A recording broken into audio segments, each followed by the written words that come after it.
Been in Southwest Missouri since 1976. Owned land since '81, and so if I know anything, it's because I tried it and made a mistake out of it, or just kept plunging on. And I guess I thought of this a while back, and if you've heard of the definition of crazy being doing the same thing over and over and expecting a different result, well, most of us gardeners are crazy because we do the same thing year after year or season after season, and we expect it to be different. A lot of times it's not. Which, by the way, I got a little interactive thing here. If you're a gardener, if you'd fill this out, it won't mean much to you guys, but by the end of the day, a little survey. My garden was frozen out. My garden is behind, it's way behind, or mine is right on schedule as I planned it. Be curious to see how everybody's coming out here. I've never planted potatoes as late as I planted them this year. So, well, we still got some stragglers coming. Sorry we left you behind, ladies. Okay. I doubt whether anybody will have trouble hearing me. I used to be a teacher. I'm pretty good at booming out. I do have some hearing issues, so if I don't hear you, yell at me again. Wave your hand at me. I'll try to be interactive. I came down last week to look this place over, and there's just so much going on here. I decided that the best thing we could do is just walk around and talk about what they're doing and see if it rings a bell with any of you, if it stimulates questions. I have a few products here. I work in a nursery, and I'm not trying to sell you the products, but I just wanted to call attention to some things that are useful to the gardener. Most of them are organic based. Other things, I'll just get this out of the way. About 18 years ago, I bought a 3-gallon pot of bamboo from a nursery. And now the bamboo plot is about the size of these 3 raised beds, that square area. So we harvest a lot of these, my wife and I, and they're not going to hold a tree up, but they're very, very useful. I garden on the cheap. I was in the wholesale industry for a long time, and I got things at wholesale or for free. And I kind of got it in my head that gardening shouldn't cost me anything. But now I'm not in that wholesale industry, and my gardening is starting to cost me more all the time. But anyway, that's something that I think is really useful. They're making use of some things here, varying sizes of T-posts, which I think are very, very useful if you can drive them into your soil. Yeah. You can see this one. This looks like one I had at my house where it's all beat down because of the soil. I stuck this. They're using rebar to mark their row, but something else, a handy thing that I like to do is use PVC pipe, and I've got another rebar over there, and you can put trellising over this. You can put poly over it to make a cold frame to extend your season. 2 years ago, my wife and I grew lettuce and spinach all winter in a little simple thing like this. Now we've moved on to something much larger. And it's more difficult, really. The smaller, if you're just 1 or 2 people, the smaller ththing you have, the easier it will be for you. I had built mine with a wood frame to where I could come to the side and just lift it up to harvest. And, the winters have been pretty mild, so we've been getting away with it. Another thing I've said here, they're growing they haven't got their bell peppers out yet. They've got them over here. I've taken to growing my bell peppers, and not any of my peppers, in cages. I don't know about any of you all, but I get a lot of breakage and stuff, so I usually use a cage. I meant to bring one of mine. I usually use field fence, which has a little bigger opening, but I think that's a good way to grow a pepper because I've had really good luck with my bell peppers, and man, last fall my habaneros didn't mature till probably just before Halloween, but I can't tell you how many 100 habaneros I picked off of 3 plants. I've never seen such vigorous growth. So if you want to move along, we can go over here. And hopefully we'll have some idle time for you to look at things. They have a booklet over here that they've filled out cards on all the vegetables they are growing. They started all the plants in their own greenhouse here. Done a pretty nice job. If you look at that bell pepper plant, it's pretty sturdy. So they're kind of doing things the right way. Actually, we can just start here and then go back around, I guess. They're growing tomatoes the way I do, only they've got more space. On a cattle panel, this way. I was raised on a tomato farm, and my dad did what they call suckering. I don't know if you all know. I was raised on a tomato farm. Okay. We don't sucker anymore. We just, I mean, if it's a weak sucker, I take it out because it does irritate me if I see a weak one. But with this kind of system, if I get multiple stems coming off, I just fan it out and keep tying it up. And they're using a little plastic clip here. I'm not sure where they got that. I have somewhere over here what I use is stretch tie, a green product that I think is another one of the most useful things a vegetable gardener can have if you're growing things. Pantyhose works great. I'm sorry? Pantyhose works great. Pantyhose, okay, yeah. They're hard to come I have lots of old ones. That was my first thought, is I can't remember the last time my wife put on a pair of pantyhose. Well, I haven't either, but I have a big bag of old ones.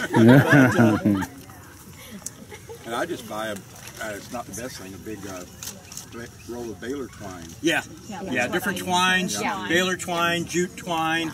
I just find, for me, the stretch tie, you pull it off and you pull it, and it's you don't have to cut it. You can just snap it that way, so you don't have a lot of tools around. Unfortunately, I found that it is not biodegradable.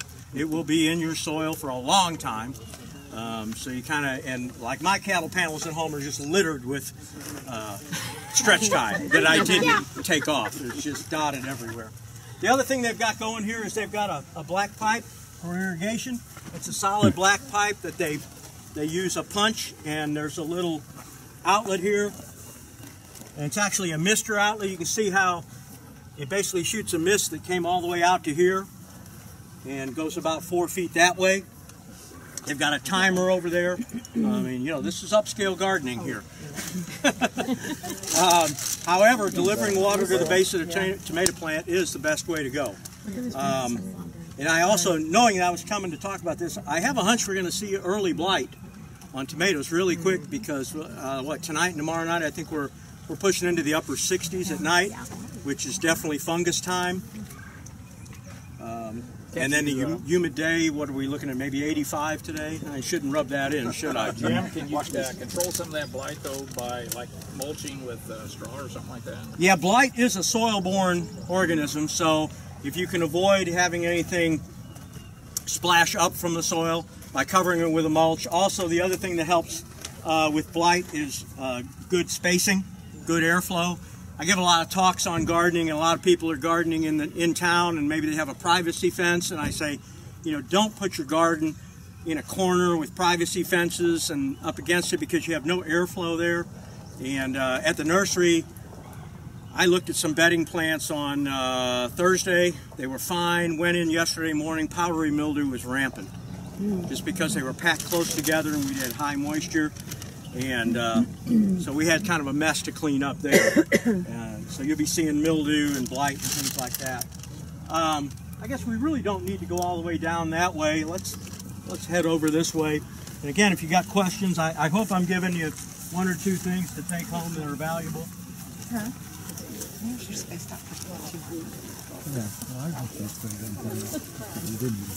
They're going to have a cart path go down through here for their harvesting, but they're using, most of you are probably familiar with weed barrier fabric, and they're using that for weed control. I did spot they have a couple of problematic weeds. They've got some Bermuda grass in here, which is going to give them fits as it gets warmer, and even weed mat like this is not going to control Bermuda long term. They're going to have to probably use a specific herbicide, specific treatment just to the Bermuda. What they're doing here is another good old Ozark ingenuity. My land, if any of you own much land, probably have a lot of cedar. And so they're going to be, I believe this one's going to be, I looked at, they've got it on the layout, beans and peas, I think, on the tripods. And then another thing they're doing that I like to do is leaning the cattle panel. You can walk out here if you want. They're going to be doing cucumbers and melons on the leaning cattle panels.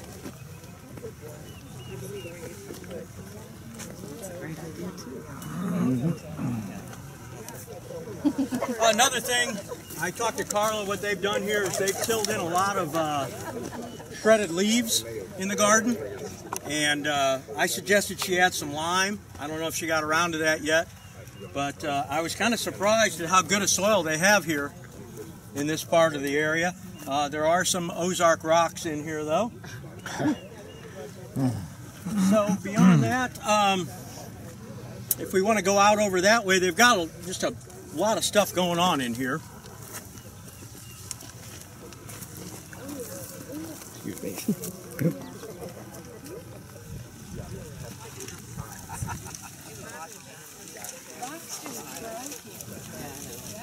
They've got some raised beds over here that they're utilizing.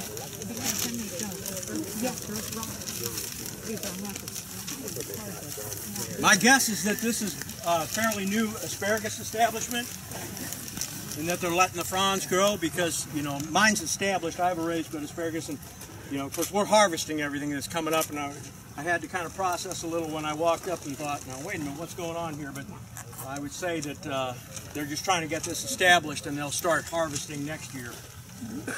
So, I believe they do have some watering capacity in here, some automatic. I think I saw some buried water lines in here somewhere, drip tubes.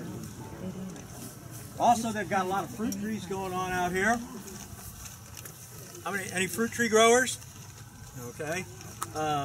One of the things they incurred, you can see, is fire blight. And that's a really early blast of fire blight. Again, I was talking to Carla on Wednesday and recommended that she get some agromycin, a streptomycin spray, and get that put to bed. They've got drip lines down along the trees. Piping runs all the way down, so each tree gets fed, watered, and fed should they. The good thing too about a drip system like that, if you wanted to liquid feed, you can buy a unit that will inject fertilizer into the water and feed a Miracle-Gro type solution to every plant. Jim, regressing a little bit, but on the onions, you know, you've got people that tell you you're supposed to step on the stems before they go to seed, and then you got other people that says, well, just pull them off. You know, so which... You know, my wife tried to do shock value on me one time. She heard that about stepping on the stems, and we walked out there, and she just crunched them all down. And I didn't find that did any good whatsoever. I just let them grow, and, you know, I get a few that go to seed, but 5–10% at best. So, I mean, I grow from sets and from plants. I don't know, again, not knowing what level everybody's at, you know, if you want a sweet Vidalia type onion, you're growing from a plant. To me, if you want a keeper onion, then you grow from a set, because those will just store a lot better. And, you know, the other thing they asked me, you know, when they asked me to talk, they said, well, maybe you could talk about new varieties. And I kind of looked into that, and there are so many new varieties of vegetables, and then you get down to, okay, read's great on the internet, but where are you going to buy it? Does your local garden center have it? But then I reverted back to what I normally tell people when I teach gardening classes is, I don't really get very hung up on varieties. How often have you had a homegrown piece of fruit or vegetable that didn't taste 10 times better than what you're getting in the store? You know, whether it be snap beans. I mean, when I first had real sweet corn grown out of a garden, I understood why they call it sweet corn. You know, if you buy it at the store, it's corn. I'm not sure it's really sweet. So I don't get too hung up. A few things I like purple pod green beans because I can see them, real easy to pick them. And when I cook them, they turn green. So it just kind of helps me. I like yellow zucchini squash for the same reason. And in about, 12 hours, a zucchini can go from this size to as big as your arm and become useless. And there again, on the onions, sorry about that. No, that's fine. That's what I'm here for. They should be out of the ground before the August sun hits them. Is that right? Yeah. And then, do you dry yours, your onions, or do you freeze them, or what do you do? We hang them. We braid them. We leave the greens on them, braid them, and hang them. I've got. I have an outside entry room to my basement. I originally intended it to keep power equipment and stuff, but now it's turned into a root cellar junk room. But it's a great place, you know, because it's. year round. Even, I mean, I can leave those things. I think it was probably just a month ago we found some still hanging in there that we had forgotten about. Some yellow onions that were braided, and they were still good. And again, I mean, I might lose 5 or 10%. So harvest-wise, 1st of August is when it's the latest you should. Yeah, I mean, usually they're done by then. You know, again, this year may be different, but typically I try to get my onions in by the middle of March because onions can take quite a bit of cold. I always work the lawn and garden show in Springfield with various people, and you always get the questions on February like 14th, is it too early to plant onions? Well, if you want to gamble, it's fine. I mean, your labor and maybe $2 is all you're out if you lose. So I always encourage people to go ahead and try it. And in the same vein, I encourage people when you're gardening to have fun with it. You know, if something dies, I have a lot of people coming in the nursery, boy, last year I planted it, didn't do worth a hoot, I can't grow that. I'm like, well, last year, nobody could grow anything worth a hoot. You got to try again. You can't give up based on last year. Yeah. So they also, back here, if you care to walk back there, they have, I believe they're thornless blackberries. And they have some blueberries down here. And the only thing I will say, I'm not being critical of them, but my own experience tells me if you're a home gardener and you want to really have success with blueberries, find yourself a great big plant to start. When I had success, there's a fellow, I don't know if he's still doing it, called Waters Blueberry Farm out of Smithville, Missouri. He used to come to the Springfield Lawn and Garden Show. He sold blueberries in a 3-gallon pot. Oh, wow. They were like 20 bucks a plant. Yeah. But by golly, that got me blueberries. I mean, when you buy these little 1-gallon ones, you're in for a long-term issue, and it's just difficult. How long are you talking about for a blueberry plant? How long will it take you from about a one, if you did buy the small one, if you how many years? Do the small one, I'm going to guess at least 3 years before you can get an appreciable harvest. Well, that's too long. In fact, the first year and maybe 2, you should eliminate the blooms. Okay. And make them grow. There's just so much different once you get an established blueberry plant. Now we got some this year at the nursery that they only had like 1 or 2 canes, but they were as big around as my finger and they were woody. And I then talked to Patrick Byers, the fruit guy, and I asked him, I said, well, Patrick, tell me, what do you think of these plants? What do I tell my customer to do with these? He said, nothing. Stick them in the ground. They're fantastic. They'll start more canes. I didn't know if we should top them or anything. Because again, when I had success, I started with monsters and just let them do their thing. How about varieties? Do you end up doing like different varieties? Is there one variety? I know. Well, I go by early, mid, late. Okay. My thinking is late varieties. I rule late varieties of almost anything out because it just takes longer to get to the fruit or the harvest, and there's more things that can go wrong. So unless there's some outstanding reason for me to choose a late bearing variety, you know, I want my harvest. So I go early to mid on the blueberries. Okay. Let's see, what else have we got around here? Again, I brought, here's my stretch tie. If you haven't experienced it, another gadget that I think every gardener ought to have is a water wand. I used to call on garden centers and growers, professional, and it just, every now and then I would walk into a greenhouse and a grower would be watering and he wouldn't have a shut-off. And so when he stopped to talk to me, he'd kink the hose, like my wife likes to do. It just drove me nuts. Like, spend $3, get a shut-off, so you can turn off and talk and adjust and deliver water where you need it, instead of letting it run. And, you know, they make these in all different lengths, up to 4 feet long. It's just a fantastic tool. Looks like a lot of them headed down that way. Any more questions here? You want to proceed down? Sure.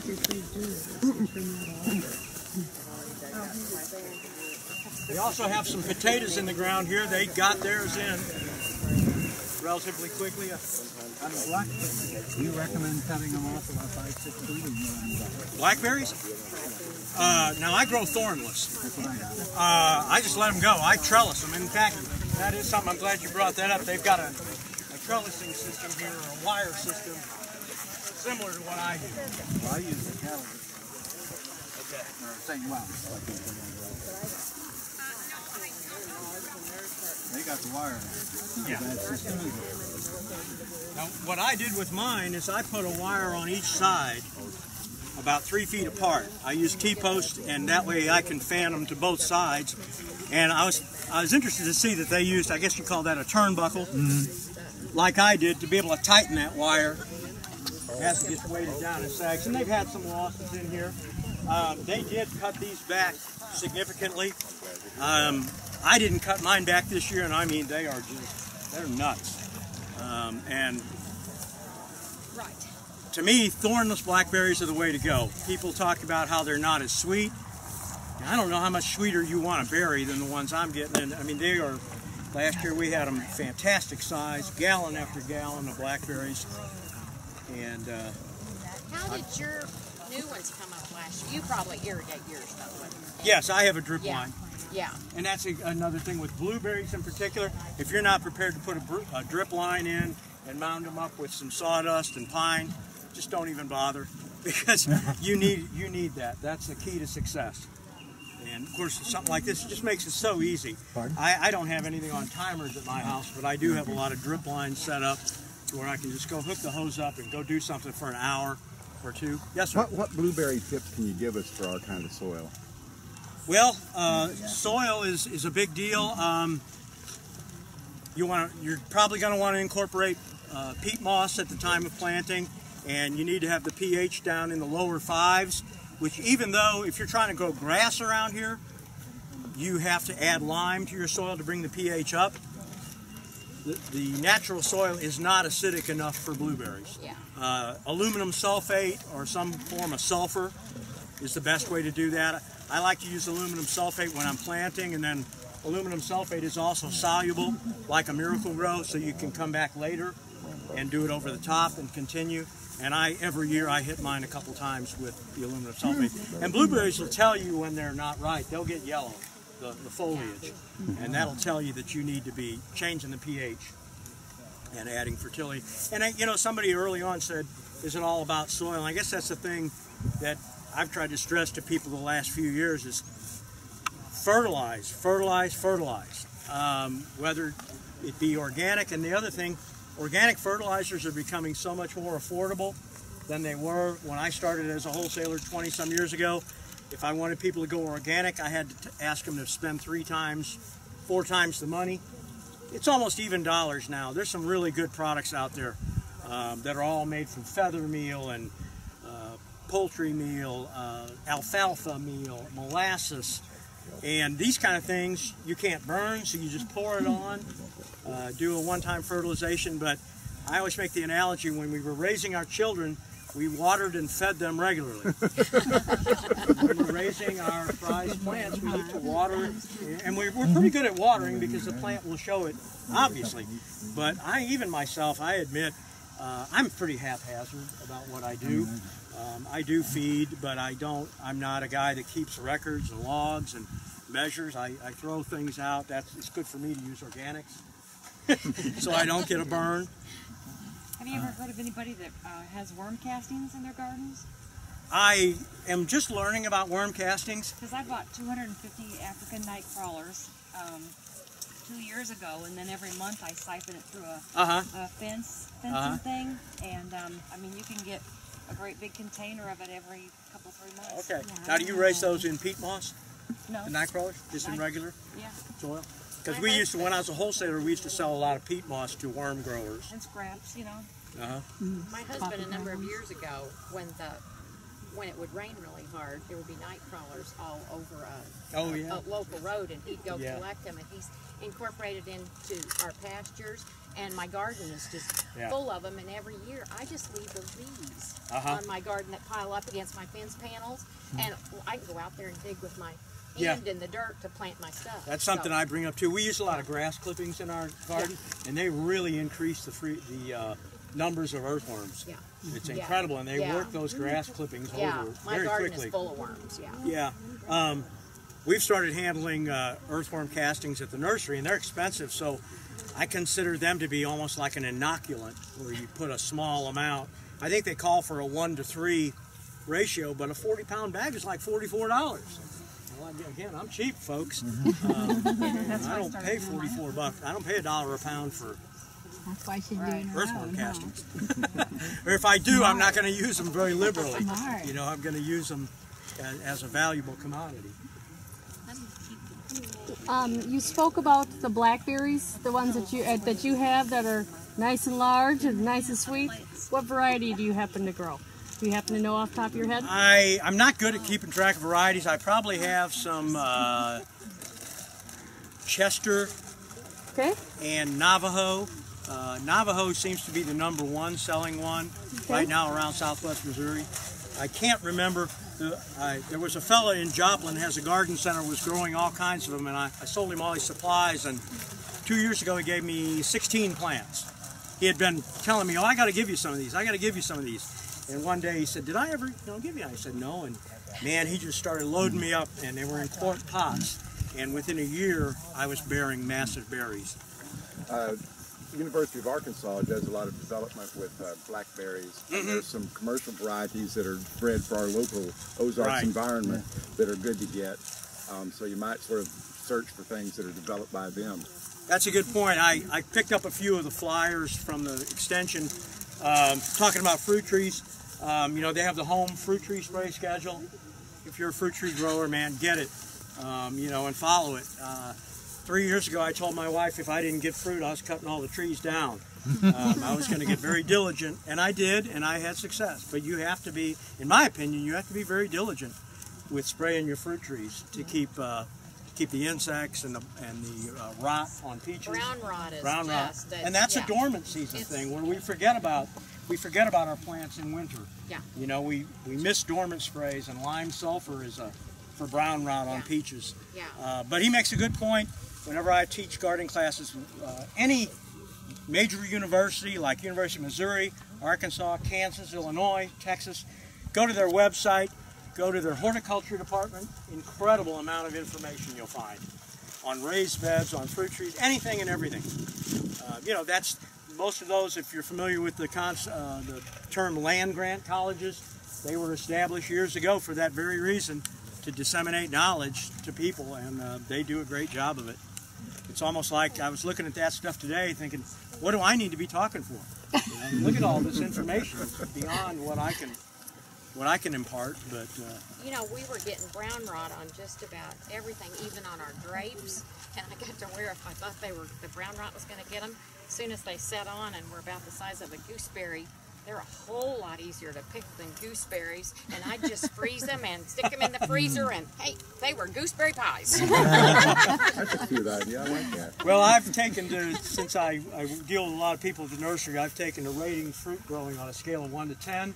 And in my opinion, if 1 is easy, 10 is difficult.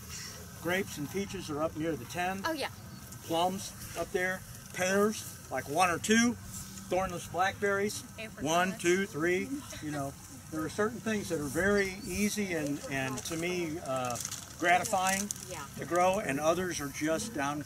We have grapevines, and they are just, I've given up on them. That's my wife's deal. You know, if she gets grapes, fine.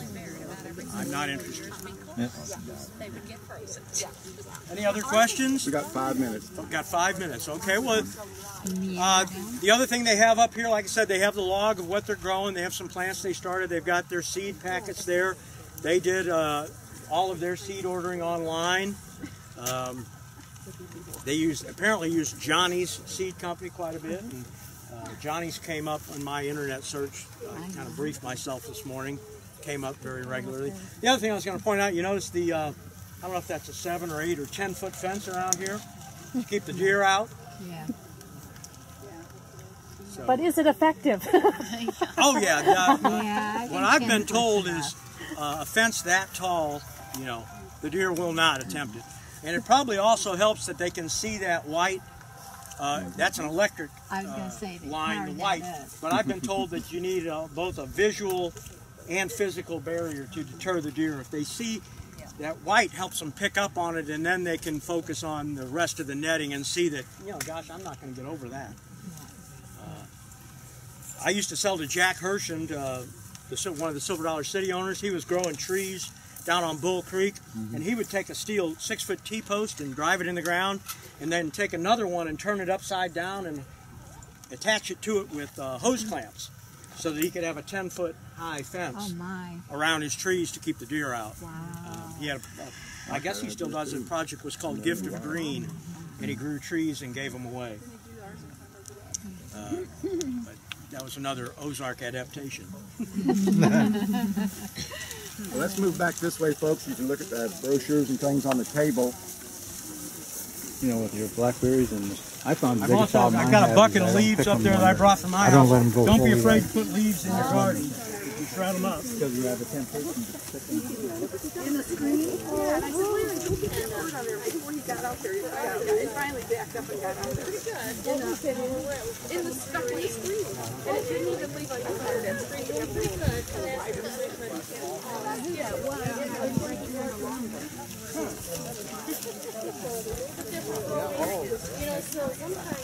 I think they're also getting some cedar apple rust on their apple trees. No wonder about that if you look at all the cedars around.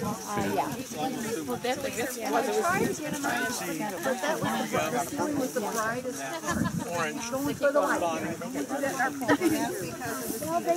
Yeah, the cedars and apples are alternate hosts for that fungus. Unfortunately, there's a very specific spray effective on the fruit. It's hard to get. With that, I mean, 2 years ago, I guess, they were it was just full. Yeah. Full. Yeah, we have And their peppers are already on me. Not yet. Yeah. But most of those are pretty specific. Yeah, just be it's a good general practice to lime a garden every now and then anyway. And if you use pelletized lime, it's not messy. It's just a nice pellet, and just toss it in there. I've been using leaves. In fact, my asparagus bed, I raised asparagus bed, is probably 1/3 ground leaves. Leaves are okay. Yeah, you grind, yeah. I'm shredding them up. Now, walnut is a different story. Stay away from walnut. And alfalfa pellets that you feed livestock. Yeah. A lot of nutrients in them that it can't burn, but really add a lot of Right. Well, and actually, fiber. there's a fertilizer on the market that looks just like, it's an alfalfa base. It's called Turf Revolution, and it's alfalfa and molasses and different things. Like I say, you can't burn, and it's clean. It's like rabbit pellets. Yeah. Aluminum sulfate. Get it. Yeah. I think you can stop and move on. And our next one's the greenhouse, honey. So that's going to be another walking one. Those are our 2 walking.